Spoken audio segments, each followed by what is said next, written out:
comment recevoir le Saint-Esprit? Y a-t-il des conditions requises, des démarches à effectuer?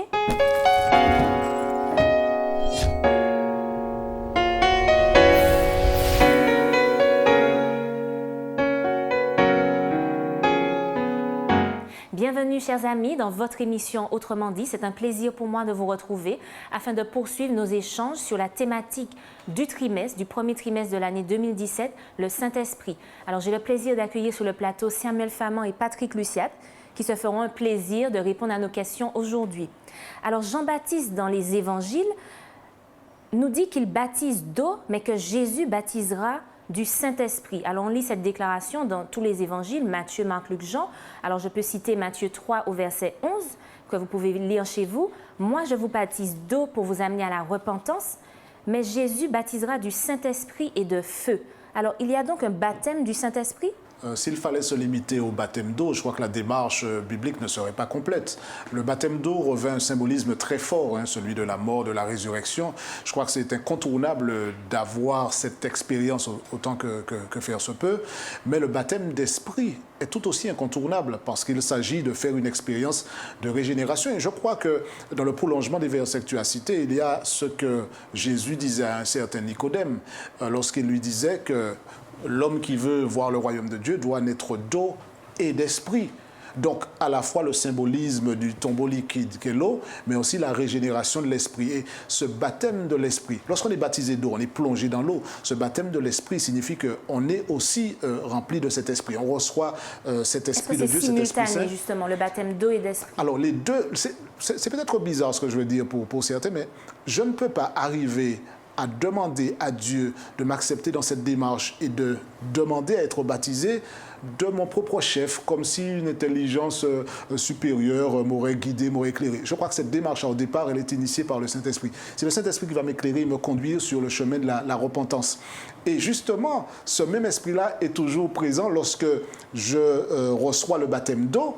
Je crois que dans la même démarche, je reçois aussi le Saint-Esprit. La Bible le dit très clairement, acceptez Jésus, soyez baptisés, vous recevrez le don du Saint-Esprit. Donc, je ne veux pas dissocier les deux, me dire, voilà, je suis baptisé d'eau et puis 5 ans après, selon la lune ou la saison, je recevrai le Saint-Esprit. Je crois que le Saint-Esprit accompagne l'individu et lorsqu'il prend cet engagement avec Jésus, qu'il scelle alliance avec Jésus, il reçoit le Saint-Esprit. Alors, est-ce que ça veut dire aussi que sans baptême d'eau, il n'y a pas de baptême du Saint-Esprit? C'est dans ce sens que je disais, est-ce que c'est vraiment simultané?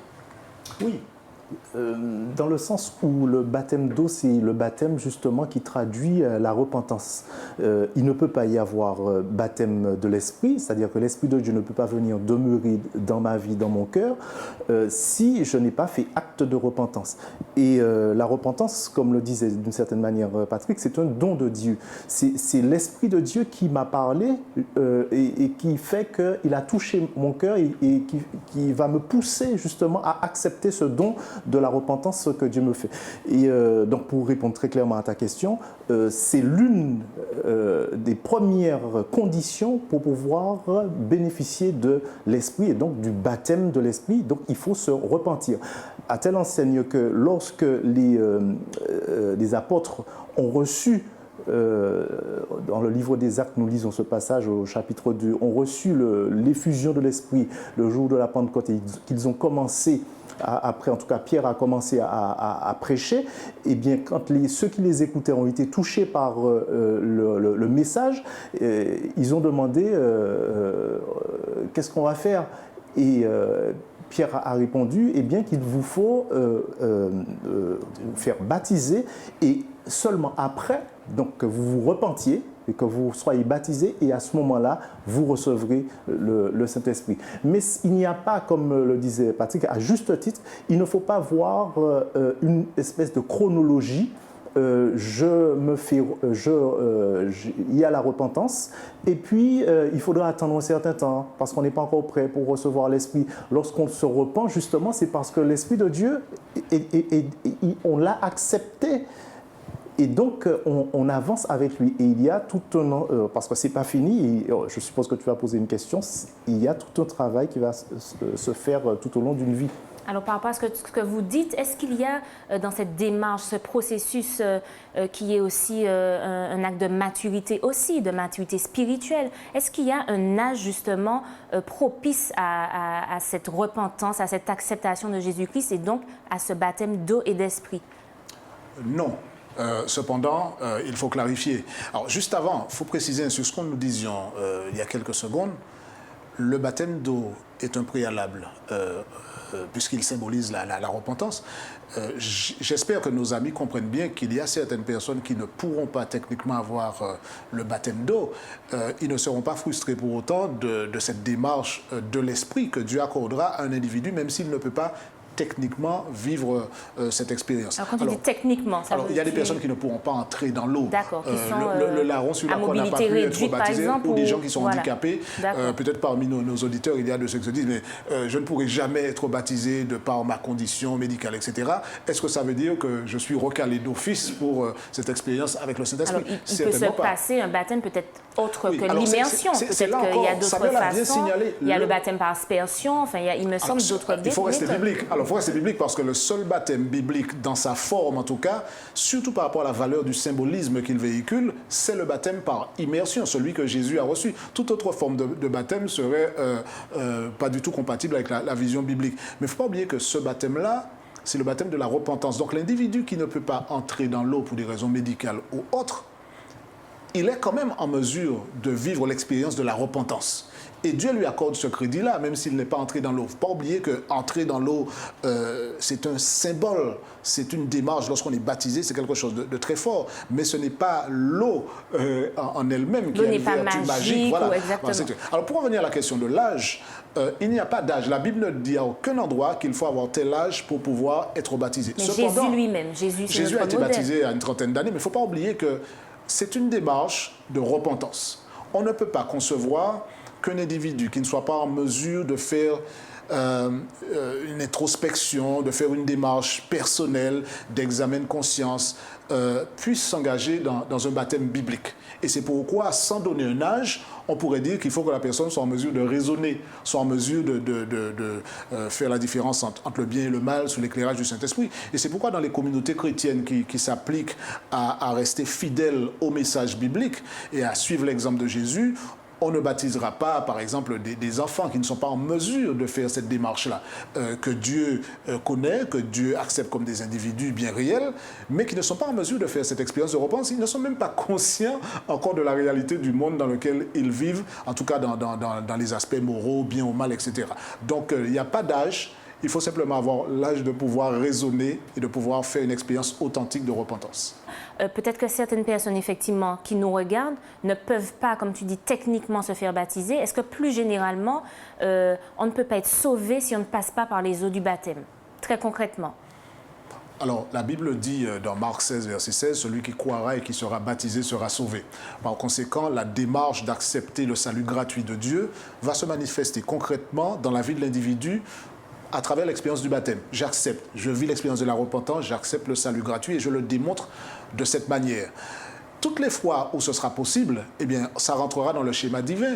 Mais je crois qu'il faut être suffisamment sage pour savoir que certaines personnes ne pourront pas vivre cette expérience sous cette forme. Mais toute personne qui voudra aller jusqu'au bout avec Jésus devra vivre ce que le baptême symbolise, accepter la mort et la résurrection de Jésus et comprendre que tout en n'étant pas en mesure d'entrer dans l'eau du baptême, il ou elle demeure un être pécheur qui a besoin de la grâce de Dieu pour être sauvé et qui doit faire l'expérience de la repentance avec la conscience éveillée par l'action du Saint-Esprit. Donc, toute personne est concernée, que l'on soit handicapé, que l'on soit en bonne santé.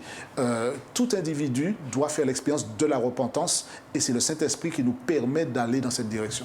Pourquoi est-ce indispensable justement de passer par les eaux du baptême? Qu'est-ce que ça nous apporte? Alors ce n'est pas indispensable puisque Patrick a expliqué que, comme il dit techniquement, dans certains cas, ce n'est pas possible. Ce qui est possible en fait, c'est d'accepter ce qu'il faut en fait. C'est d'accepter la justice que Jésus nous offre et donc d'accepter le don de la repentance.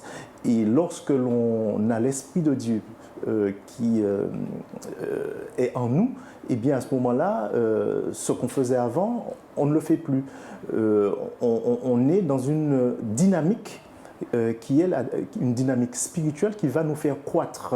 Donc, ce n'est pas un changement qui est instantané, c'est-à-dire quand on passe par les eaux du baptême, il y a bien sûr un changement, puisqu'il y a pas mal de personnes qui vous diront que je ne reconnais pas telle personne, avant il était comme ça, et puis il y a eu quelque chose, ça fait pas longtemps, je l'ai vu, et puis maintenant, depuis quelque temps, je vois qu'il y a une transformation qui s'est opérée. Mais la transformation, ce ne sont pas tous les aspects de la vie de cette personne-là, d'un coup, qui ont changé.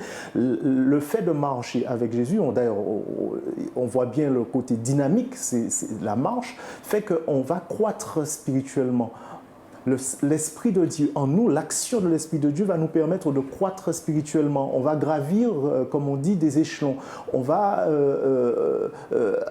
passer à des stades supérieurs dans la marche qu'on a avec Dieu et avec l'aide de son Esprit. Dites-moi, est-ce que ça se voit quand on a le Saint-Esprit? Est-ce qu'aujourd'hui, on peut être convaincu de l'avoir? Comment il se manifeste? Est-ce qu'on peut reconnaître quelqu'un, vous et moi, et se dire, cette personne-là, c'est sûr, elle a le Saint-Esprit?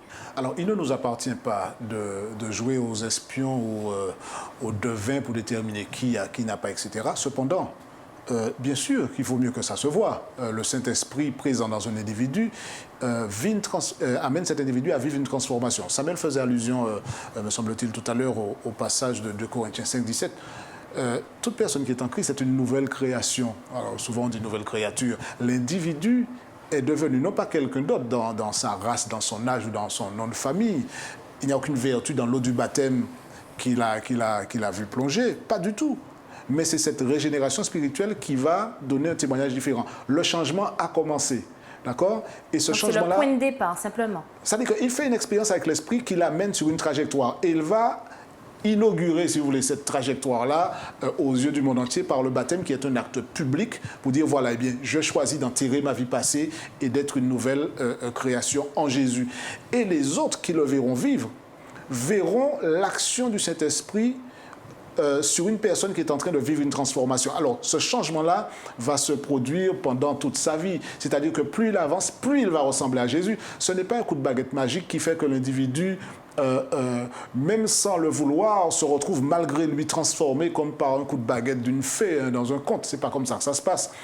L'individu a rencontré Jésus, la puissance du Saint-Esprit agit en lui. Ce qu'il était incapable de faire, Dieu lui donne le pouvoir de le faire, de devenir quelqu'un de courtois, de gentil, de respectueux, d'honnête, d'intègre. Et ça, c'est un cheminement qui va amener l'individu à ressembler davantage à Jésus. Donc, le Saint-Esprit présent dans la vie de quelqu'un qui a reçu donc le Saint-Esprit, ça se voit dans son rapport avec Dieu, dans son rapport avec les autres. Alors, bien entendu, ça peut être trompeur pour les hommes qui ont cette maladie particulière qui consiste à essayer toujours d'épier les autres et puis de tirer des conclusions. Je peux voir quelqu'un qui accomplit beaucoup de bonnes actions, mais ce n'est pas du tout sous l'influence de l'Esprit. Il y a des gens qui sont tellement malins que pour obtenir certaines grâces, ils sont capables de se transformer en la personne la plus courtoise qui soit. C'est parfois très mal intentionné. De la même manière, je peux voir quelqu'un tranquillement assise, une personne assise sur une chaise tranquillement, très sage comme une image. Je ne peux pas déclarer que parce qu'elle n'est pas bouillonnante, cette personne n'a pas la présence du Saint-Esprit dans sa vie. Gardons-nous de porter jugement et de déterminer quoi que ce soit sur le fond du cœur de l'individu. Cependant, le Saint-Esprit dans la vie de quelqu'un va se manifester. J'ai envie de dire la meilleure manière, on pourra le développer dans une leçon ultérieure, c'est Galates 5, 22, le fruit de l'Esprit. Quand l'Esprit est en nous, ça produit du fruit, il produit du fruit du moins, et ça se voit dans l'amour, dans la paix, dans nos rapports avec Dieu, avec les autres. Alors j'aimerais revenir aussi, Samuel, tu l'as abordé, aux conditions requises pour recevoir justement le Saint-Esprit. Tu as abordé déjà la repentance. Alors, est-ce qu'il y a également d'autres aspects qu'il faut développer pour recevoir, pour être prédisposé à recevoir le Saint-Esprit? Bien, il faut la foi, il faut croire. C'est très important. Et puis, l'une des conditions, c'est que, j'ai envie de dire, qui ne demande pas, n'a pas. En fait, plus sérieusement, il faut demander l'Esprit pour le recevoir. Alors, comment on le demande et à qui on le demande? Il faut le moyen de communication avec Dieu que nous avons, c'est par la prière. non pas que Dieu ne sache pas ce dont nous avons besoin, mais il a besoin de cette relation-là avec lui, parce que Dieu, c'est un être de relation. Et donc, il souhaite que nous échangions, que nous lui demandions. Alors, tu as parlé de la repentance, tu as parlé de la foi. Est-ce qu'on peut dire aussi que l'observation de la loi est un prérequis à recevoir le Saint-Esprit? Oui, l'obéissance. Alors, oui, en même temps, il faut bien la concevoir parce que peut-être parmi ceux qui nous regardent se disent mais ça fait des années que je me bats et j'essaie de suivre la loi de Dieu, la volonté de Dieu. J'essaie, bon, parfois j'y arrive pendant quelques heures et puis après je chute, donc le Saint-Esprit, c'est encore loin. Je crois qu'il faut remettre les choses dans leur juste perspective. Celui qui veut recevoir l'Esprit de Dieu, qui veut entrer dans cette dynamique spirituelle, doit pouvoir démontrer que justement, il répond à cet appel de Dieu. Je veux observer ta loi. Donc, il est dans cette trajectoire-là. Il suit l'appel de Jésus. Mais il ne faut pas qu'il interprète chaque erreur qu'il commettra comme une sorte de porte fermée qui l'interdirait de recevoir le Saint-Esprit. Donc oui, il faut avoir la foi, Samuel l'a bien dit, il faut que je sois dans une dynamique d'étude de la parole, je recherche Dieu. Je ne peux pas recevoir le Saint-Esprit comme si c'était, vous savez, il y a la saison, on regarde, tiens, aujourd'hui il va neiger, tiens, mais on va se mettre dehors pour recevoir un bon petit coup de neige. Non, le Saint-Esprit est accordé à celui qui vient avec un cœur de mendiant. Et j'ai envie de dire, Seigneur, j'ai besoin de toi, je ne peux pas avancer sans toi, j'ai besoin de cette direction divine. Et c'est ce mendiant-là qui va venir, parce qu'il est déjà dans cette dynamique de suivre. Venir les mains ouvertes devant Dieu, c'est déjà suivre la loi de Dieu, parce que la loi de Dieu m'amène à comprendre que je suis un pécheur et que sans Dieu, je ne peux rien faire. Donc, ta question, il faut, je pense, bien la comprendre pour que personne n'imagine que tant que je n'ai pas coché toutes les cases pour dire « Ok, pas d'erreur là, je ne recevrai pas le Saint-Esprit. » Parce que nous avons besoin, même dans notre imperfection, de tendre vers Jésus et il nous remplit de son esprit qui nous conduit dans une démarche encore plus intense et profonde avec Jésus. Alors, dans ce que tu dis, Patrick, on note l'idée d'un cheminement. Est-ce que là aussi, le fait de recevoir le Saint-Esprit, c'est par étapes? Est-ce qu'on reçoit une petite dose et puis à mesure qu'on avance dans la maturité, on reçoit pleinement le Saint-Esprit, donc l'intelligence, l'amour de Dieu, etc. Et est-ce qu'on reçoit le Saint-Esprit une fois pour toutes? Vous avez parlé de le recevoir au moment du baptême d'eau. Est-ce qu'on le reçoit une fois pour toutes ou tous les jours on doit demander l'Esprit Saint? Je crois qu'on reçoit le Saint-Esprit, en tout cas il s'offre à nous, Dieu nous l'offre et on l'accepte, on ne l'accepte pas, on ouvre la porte ou on ne l'ouvre pas. Et en fait, lorsqu'on l'a accepté, puisque tu présentes les choses à travers ta question comme des étapes ou un cheminement. Des étapes. Alors, d'une certaine manière, il y a des étapes. Mais c'est la transformation qu'opère le Saint-Esprit en nous. C'est un peu ce qu'on retrouve au chapitre 12 de Romains, quand il est question d'être transformé par le renouvellement de l'intelligence. Et ce que j'entends par intelligence dans ce texte-là, c'est d'être transformé par le renouvellement de l'esprit. L'esprit se renouvelle. Donc il y a quelque chose qui se passe en moi, qui suis enfant de Dieu, qui fait que je vais délaisser certaines choses, certains péchés, je vais délaisser certaines mauvaises actions, je n'aurai plus de problème avec cela et je vais passer à autre chose. Mais je vais passer à autre chose, non pas de mon propre chef, mais parce que l'Esprit va me dire « Ok, on a fini avec cela, on a réglé ce problème-là, on va passer à autre chose. » Et à telle enseigne que lorsque l'on considère la vie de l'apôtre Paul, on voit qu'au tout début, il avait ce tiraillement-là entre sa nature irrégénérée, la chair, et puis sa volonté de faire la volonté de Dieu.